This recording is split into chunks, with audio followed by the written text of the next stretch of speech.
Hormuz প্রণালী বিশ্বের জ্বালানি বাণিজ্যের অন্যতম প্রধান প্রবেশদ্বার। এই কৌশলগত জলপথকেই এবার যুক্তরাষ্ট্রের নতুন এলাকা হিসেবে মানচিত্রে দেখালেন মার্কিন প্রেসিডেন্ট ডোনাল্ড ট্রাম্প। শুধু মানচিত্র প্রকাশ নয়, ইরানকে পরাজিত করার পর হরমুজকে যুক্তরাষ্ট্রের অংশ হিসেবে ঘোষণা করার হুমকিও দিয়েছেন তিনি।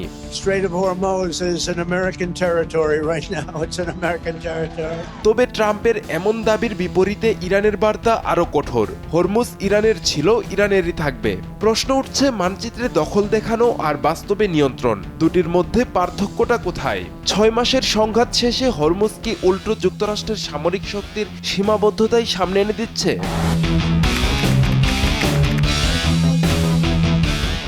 হরমুজ প্রণালীকে যুক্তরাষ্ট্রের নতুন এলাকা হিসেবে দেখিয়ে সামাজিক যোগাযোগ মাধ্যমে মানচিত্র প্রকাশ করেছেন মার্কিন প্রেসিডেন্ট ডোনাল্ড ট্রাম্প। এক সপ্তাহের মধ্যে একই মানচিত্র দ্বিতীয়বার প্রকাশ করে নিজেদের অবস্থান আরও স্পষ্ট করেছেন তিনি। এর আগে এক বক্তব্যে ট্রাম্প দাবি করেন, ইরানকে পরাজিত করার পর খুব দ্রুতই হরমুজ প্রণালীকে যুক্তরাষ্ট্রের অংশ হিসেবে ঘোষণা করবেন। তার মতে হরমুজ এখন কার্যত যুক্তরাষ্ট্রের নিয়ন্ত্রণে এবং মার্কিন অনুমতি ছাড়া সেখানে কোনো জাহাজ চলাচল করতে পারবে না। ট্রাম্পের এই ধরনের মন্তব্য ঘিরে তৈরি হয়েছে নতুন বিতর্ক।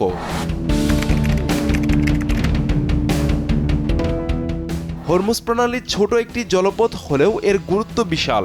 বিশ্বের সমুদ্রপথে পরিবহন করা অপরিশোধিত জ্বালানি তেল ও তরলীকৃত প্রাকৃতিক গ্যাসের প্রায় 1/5 এই পথ দিয়ে যায়। অর্থাৎ হরমুজ অচল হয়ে পড়লে শুধু ইরান বা যুক্তরাষ্ট্র নয়, ধাক্কা লাগে গোটা বিশ্বের জ্বালানি বাজারে। ইরান যুক্তরাষ্ট্র সংঘাতের 6 মাসে সেই বাস্তবতাই সামনে এসেছে।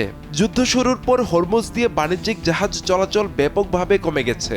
যুদ্ধের আগে প্রতিদিন যেখানে 110টির বেশি জাহাজ এই পথ ব্যবহার করত, সাম্প্রতিক সময়ে সেই সংখ্যা 1 অঙ্কে নেমে এসেছে।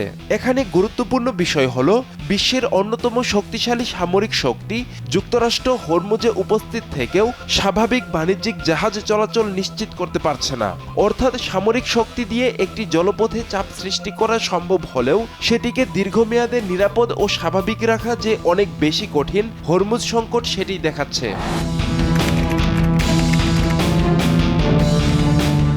ইরানের জন্য হরমুজ শুধু একটি জলপথ নয়, এটি গুরুত্বপূর্ণ কৌশলগত ও রাজনৈতিক সম্পদ। তেহরানের অবস্থান পরিষ্কার, হরমুজের নিয়ন্ত্রণে ইরানের নিরাপত্তা ও সার্বভৌম স্বার্থ জড়িত।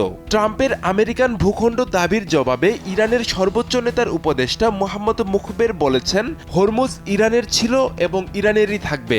ইরানের পার্লামেন্টের ডেপুটি স্পিকার আলী নিকজাতও বলেছেন, ইরান ও দেশটির সশস্ত্র বাহিনী হরমুজ পরিচালনা অব্যাহত রাখবে।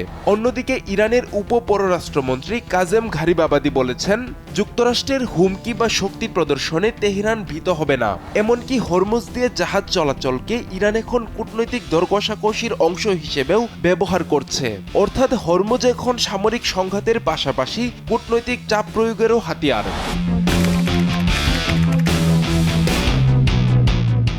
হরমুজ সংকটের সবচেয়ে গুরুত্বপূর্ণ প্রশ্ন এখানেই। যুক্তরাষ্ট্রে রয়েছে বিশ্বের অন্যতম শক্তিশালী নৌবাহিনী, বিমানবাহী রণতরী, দীর্ঘপাল্লার ক্ষেপণাস্ত্র ও বিশাল সামরিক অবকাঠামো। কিন্তু এত শক্তির পরও হরমুজে স্বাভাবিক জাহাজ চলাচল ফিরিয়ে আনা সম্ভব হয়নি, বরং দীর্ঘমেয়াদী মোতায়েন মার্কিন নৌবাহিনীর ওপরও চাপ তৈরি করেছে। ইউএসএস আব্রাহাম লিঙ্কন 250 দিনের বেশি সময় সমুদ্রে থাকার পর নাবিকদের বিশ্রাম, খাদ্য, পানি, স্বাস্থ্যবিধি ও মানসিক চাপ নিয়ে প্রশ্ন উঠেছে। শেষ পর্যন্ত লিঙ্কনের জায়গায় ইউএসএস জর্জ ওয়াশিংটনকে মধ্যপ্রাচ্যে পাঠানো হয়েছে। এখানে একটি বিষয় স্পষ্ট, সামরিক শক্তি দিয়ে ইরানের ওপর চাপ সৃষ্টি করা গেলেও হরমুজের মতো কৌশলগত জলপথকে দীর্ঘদিন নিয়ন্ত্রণে রাখা অত্যন্ত ব্যয়বহুল এবং জটিল। আর এই বাস্তবতাই ট্রাম্প প্রশাসনের সামনে সামরিক সমাধানের পাশাপাশি কূটনৈতিক সমাধানের প্রয়োজনীয়তাও বাড়িয়ে দিচ্ছে।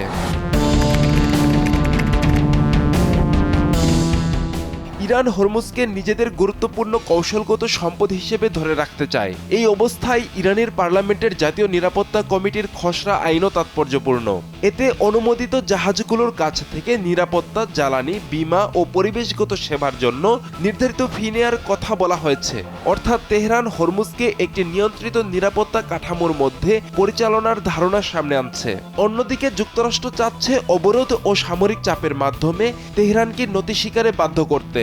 কিন্তু বাস্তবতা বলছে সামরিক শক্তি দিয়ে হরমুজে উপস্থিতি দেখানো সম্ভব, কিন্তু হরমুজের রাজনৈতিক ও কৌশলগত বাস্তবতা বদলে দেওয়া এতটা সহজ নয়। ইরানের হাতে থাকা এই গুরুত্বপূর্ণ নৌপথ শুধু একটি জলসীমা নয়, এটি ওয়াশিংটন ও তেহরানের শক্তি, কৌশল এবং কূটনৈতিক সক্ষমতার পরীক্ষা কেন্দ্র। যুক্তরাষ্ট্রের হাতে বিশ্বের সবচেয়ে বড় সামরিক শক্তি থাকতে পারে, কিন্তু ইরানের ভূগোল, প্রতিরোধ সক্ষমতা এবং হরমুজকে কৌশলগত চাপের হাতিয়ার হিসেবে ব্যবহারের ক্ষমতাকে পাশ কাটিয়ে এই জলপথের ভবিষ্যৎ নির্ধারণ করা সহজ নয়। 6 মাসের সংঘাত অন্তত একটি বিষয় স্পষ্ট করেছে: বোমা ফেলে অবকাঠামো ধ্বংস করা যায়, অবরোধ দিয়ে অর্থনীতিতে চাপ দেয়া যায়, কিন্তু ইরানের ইচ্ছার বিরুদ্ধে হরমুজকে নিজেদের ভূখণ্ড বানিয়ে ফেলা যায় না। তাই ট্রাম্পের মানচিত্র যতই নতুন সীমানা আঁকুক, হরমুজের পানিতে এখনো বাস্তবতার সীমানা নির্ধারণ করছে ইরান। আর সেই বাস্তবতাই ওয়াশিংটনকে শেষ পর্যন্ত সামরিক শক্তির পাশাপাশি কূটনীতির পথেই ফিরতে বাধ্য করবে। আব্দুল্লাহ আল মারুফ, সময়ের সমীকরণ।